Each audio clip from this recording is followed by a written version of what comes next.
Eto din, hindi rin siya planado, like, pero kahit na ano talagang talikod ko sa kanya, like, binibigyan niya talaga ako ng reasons to stay. And at this point, gusto ko na lang siguro to choose to stay grateful. Diba? I mean, these are the things na maybe I prayed for when I was younger and I thought hindi ko na gusto growing up. Very happy ang actress na yon, ngunit nakakaramdam ito ng takot at the same time dahil sa bagong yugto ng kanyang buhay. Ayon dito, hindi biro ang magbuntis at magkaroon ng sariling pamilya, kaya naman, thankful siya sa kanyang partner na si Piolo Pascual.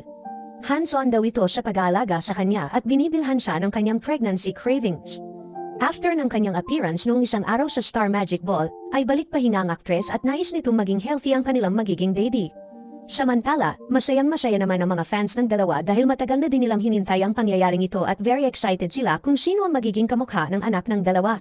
Ayon sa kanila, for sure magiging pogi or maganda ito dahil alam naman nating very good looking si Shaina Magdayaw at Piolo Pascual.